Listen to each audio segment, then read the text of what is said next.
बात 4 साल पहले की है, जब मैं कॉलेज करती थी। मेरी खूबसूरती की वजह से कॉलेज के सारे लड़के सिर्फ मुझे ही देखते रहते थे और सभी मुझसे ही दोस्ती करने में लगे थे, लेकिन मैं किसी से भी दोस्ती नहीं करती थी।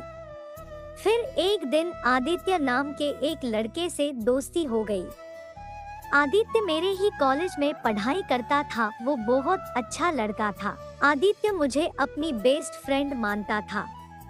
फिर एक दिन कॉलेज में सभी की छुट्टी थोड़ी जल्दी हो गई और कॉलेज बंद ही होने वाला था। तब मुझे याद आया कि मेरी किताब तो अंदर रह गई।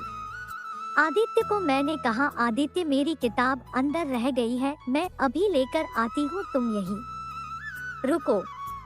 उसके बाद मैं अपने कॉलेज की रूम में गई और सभी को जगह देखा, किंतु मुझे मेरी किताब कहीं भी नहीं मिल रही थी। अगर आदित्य मेरे साथ होता तो किताब ढूंढने में मेरी मदद करता। अब तो कॉलेज भी बंद होने वाला है, क्या करूं? तभी अचानक ही आदित्य वहां आ गया और कहने लगा, अरे अंकिता, कितनी देर लगाओगी? कॉलेज भी बंद होने वाला है और तुम अभी तक क्या कर रही हो? मैंने आ गए मैं अब से कहा, आदित्य अच्छा हुआ कि तुम अपनी किताब ढूंढ रही हो, लेकिन वो कहीं भी नहीं मिल रही है। अब तुम भी किताब ढूंढने में मेरी मदद करो। फिर वो भी किताब ढूंढने लगा। फिर अचानक से प्रोफेसर ने हमारी रूम का दरवाजा बंद कर दिया और हम दोनों अंदर ही रह गए। हम दोनों ने बहुत कोशिश की दरवाजा खुलवाने की, लेकिन किसी ने भी रूम का दरवाजा नहीं खोला, क्योंकि कॉलेज के सभी लोग जा चुके थे। और आदित्य मेरे सामने देखने लगा, मैं भी उसके सामने देखने लगी और देखते ही देखते हम दोनों के मुंह पर हंसी आ गई। और तभी आदित्य मुझे कहने लगा, देखा अंकिता, ये सब तुम्हारी किताब की वजह से हुआ। अब सारी रात हमें इसी बंद कमरे में बितानी पड़ेगी। फिर मैंने आदित्य को सॉरी बोला और कहा, चलो अब किताब ढूंढते हैं, फिर हम बाहर निकलने के लिए कुछ करते हैं। किताब को हमने सभी जगह पर ढूंढा, लेकिन वो हमें कहीं भी नहीं मिल रही थी। रात के करीब 10 बज चुके थे। इतनी देर रात में सिर्फ हम दोनों ही अकेले थे, वो भी बंद कमरे में। फिर मुझे एक कबाड़ दिखा जिसमें कई सारी बुक्स रखी जाती है। मैंने सोचा कि शायद किसी ने मेरी किताब इस कबाड़ में रख दी होगी, लेकिन ये क्या, कबाड़ पर तो ताला लगा हुआ है। फिर मैंने आदित्य को बुलाकर पास में पड़ा हुआ टेबल मंगवाया। आदित्य मुझसे पूछने लगा कि अंकिता, आखिर तुम कर क्या रही हो? मैंने कहा, आदित्य तुम इस टेबल को पकड़ो, मैं ऊपर चढ़कर इस कबाड़ पर देखती हूँ, शायद किताब इस पर रख दी हो।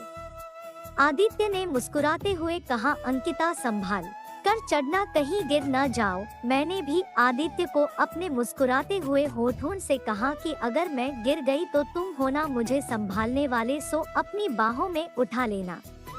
आदित्य मेरी बात सुनकर मुस्कुराने लगा। उसके बाद मैं नीचे रखे हुए टेबल पर चढ़कर कबाड़ पर किताब देखने लगी। मैं किताब ढूंढ ही रही थी कि अचानक से मेरा पैर फिसल गया और मैं नीचे गिरने ही वाली थी कि तभी आदित्य ने मुझे अपनी बाहों में लेकर संभाल लिया।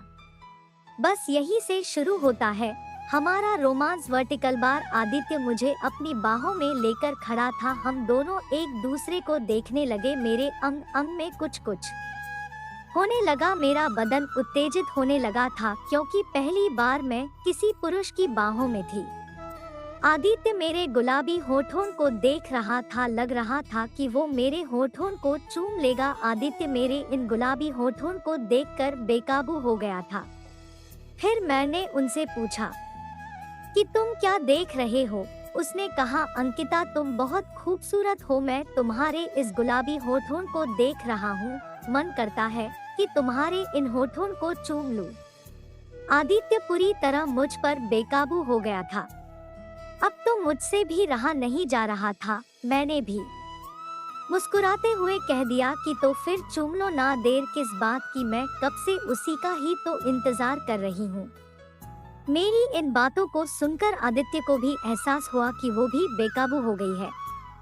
फिर उसने अपने होठों को मेरे गुलाबी होठों पर रखा। जैसे ही दोनों के होंठ टच हुए, तो मेरे शरीर में कुछ अजीब सा होने लगा। मेरा बदन फूलने लगा और मैं गर्म होने लगी। आदित्य अब मेरे गुलाबी होठों को जोर जोर से चूसने लगा था और मेरे होठों से निकलने वाला रस भी पी रहा था। फिर मैं भी उसका साथ देने लगी। आदित्य मुझे कहने लगा, अंकिता अब कैसा लग रहा है? क्या तुम्हें मजा आ रहा है? फिर मैंने आदित्य से कहा, आदित्य तुम मजे की बात कर रहे हैं, मुझे तो बहुत मजा आ रहा है। इतना अच्छा मजा मैंने कभी नहीं लिया। मुझे क्या पता था कि एक जवान लड़की लड़का आपस में मिलने से इतना अच्छा मजा आता है। हम दोनों इतना रोमांस करने लगे कि बात ही न पूछो। आदित्य ने मुझे पूरी तरह अपनी बाहों में ले ली थी। वो मेरे अंग अंग को चूम रहा था। मैं सिसकारी भरने लगी थी। बहुत ही मजा आ रहा था। फिर मैंने आदित्य से कहा कि अब सब करो, बहुत हो गया, वरना मैं इससे भी आगे निकल जाऊंगी। आदित्य ने कहा, तो फिर देर किस बात की, आगे निकल जाओ ना। मेरा मन भी काबू से बाहर हो गया है। हम दोनों रोमांस करते करते रोमांटिक बातें कर ही रहे थे कि अचानक से कमरे की लाइट चली गई और हमारा रोमांस बिगड़ गया। अब हम दोनों होश में आ गए थे। फिर हम दोनों को एहसास हुआ कि ये हम क्या कर रहे थे। हम दोनों एक अच्छे दोस्त हैं, ये सब हमें नहीं करना चाहिए था। आदित्य ने कहा, अरे अंकिता, ये सब प्रकृति का नियम है कि जब जवान लड़की लड़का अकेले में होते हैं तो ये सब अपने आप ही हो जाता है। वो एक दूसरे में समा जाते हैं, जो हम दोनों के बीच हुआ। मुझे धीरे धीरे आदित्य की बात समझ में आ रही थी कि हम दोनों का मन इतना पिघल गया कि हम एक दूसरे को रोक ही नहीं पाए। आदित्य, अगर लाइट नहीं गई होती तो हम इससे भी आगे निकल जाते और न जाने क्या क्या हो जाता। मेरी बात सुनकर वो हंसने लगा और मैं भी हंस पड़ी। ठीक है आदित्य, किंतु अब बाहर निकलने का कोई रास्ता ढूंढो, अब बहुत देर हो गई है। आदित्य ने कहा, ठीक है अंकिता, मैं कुछ करता हूँ। उस कमरे के चारों तरफ अंधेरा ही अंधेरा था। आदित्य मुझे नहीं दिख रहा था और मैं उसे। सिर्फ हम दोनों एक दूसरे के हाथ पकड़े हुए खड़े थे। उस कमरे में एक खिड़की थी। हमने उस खिड़की को खोलकर बाहर देखा तो सभी जगह लाइट थी। सिर्फ हमारे कॉलेज की ही लाइट गई हुई थी। हम दोनों ने सोचा कि बाहर निकलने का अच्छा मौका है, इससे हम आसानी से कॉलेज के बाहर निकल जाएंगे। उसके बाद आदित्य ने मेरा हाथ पकड़ा और खिड़की से नीचे उतारी। फिर वो भी खिड़की से बाहर निकलकर नीचे उतर गया। कॉलेज में अंधेरे की वजह से हमें बाहर निकलने में आसानी हुई, वरना दोनों ही फंस जाते और कॉलेज में दोनों की बदनामी होती। वर्टिकल बार मेरी किताब तो नहीं मिली, लेकिन उस किताब की वजह से मुझे रोमांस का एक अच्छा आनंद प्राप्त हुआ जो मुझे कभी नहीं मिला था।